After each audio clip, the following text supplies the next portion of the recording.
बंद एसी कमरों में विकास की बड़ी बड़ी बातें करने वाले शासन के नुमाइंदों को खुशरूपाली प्राथमिक शाला का जर्जर भवन दिखाई नहीं दे रहा है। शिकायत के बाद भी प्रशासनिक अनदेखी के चलते शिक्षा का मंदिर नहीं बन पाया है। जर्जर भवन की दरारें और छत से टपकता पानी अपनी हालत खुद की बयां कर रहा है।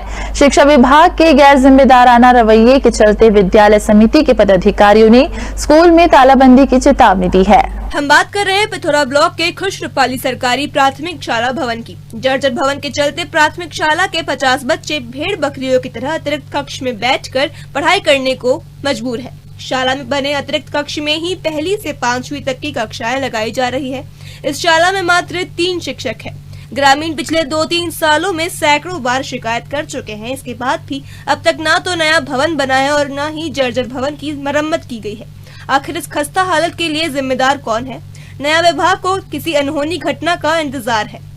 जब मैं यहाँ अक्टूबर में आई हूँ प्रधान पाठिका के पद पर, तब उसके बाद ये पहला बरसात है जब मैं यहाँ की स्थिति देख रही हूँ। इसके पहले तो जैसे तैसे सूखा मौसम में चल जाता था, लेकिन अभी वर्षा ऋतु में मैं देख रही हूँ कि जहाँ तहाँ दीवार पर से पानी बह रहे हैं, छत से खपरेल है तो खपरेल से पानी गिर रहा है। और हमारे यहाँ तो एक ही अतिरिक्त भवन है, उसी में 5 कक्षा का संचालन बहुत ही मुश्किल होता है। एक ही टीचर के द्वारा पढ़ाया जा सकता है और बच्चों को भी असुविधा हो रही है।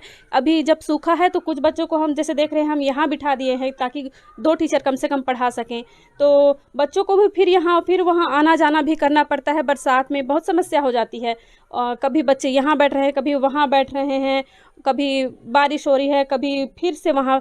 तो इसके अलावा कागजात के संधारण में भी हमको यहाँ से वहाँ आना जाना करना है, उनका रख रखाव करना है। बहुत सारे जो भौतिक सामान हैं उनके रख रखाव में भी बहुत सारी समस्याएं आ रही हैं। हमारे आश्रित गांव खुशरूपाली में प्राथमिक शाला एकदम जर्जर हो चुकी है।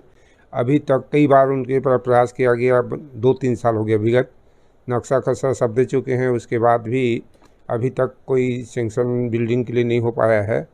अभी बरसात में अब बच्चों के बैठने लायक स्थान वहाँ पर नहीं है और गांव में समिति की बैठक हो चुकी है।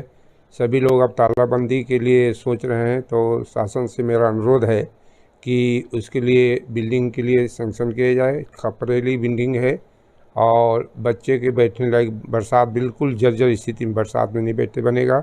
इस हमारे स्कूल के बारे में कई बार हम लोग चर्चा कर चुके हैं, जो बहुत टूटा फूटा हुआ है। तो इसके लिए हम लोग कई बार पिथौरा में और गांव के मीटिंग में भी बात चलाए, तो आज तक कोई सुनवाई नहीं हुआ। इसके लिए हम लोग पिथौरा भी गए थे और काम नहीं हो पा रहा है यहाँ का। अभी वर्तमान में बच्चे कैसे बैठ रहे हैं? अभी वर्तमान में बच्चे एक ही अतिरिक्त भवन है, उसी में 5 कक्षा, छोटे से कमरा है, उसमें बैठ रहे हैं बच्चे लोग। बच्चों को बहुत परेशानी हो रहा है। उसमें कैसे ढंग से पढ़ाएं शिक्षक और क्या करेंगे, कोई समझ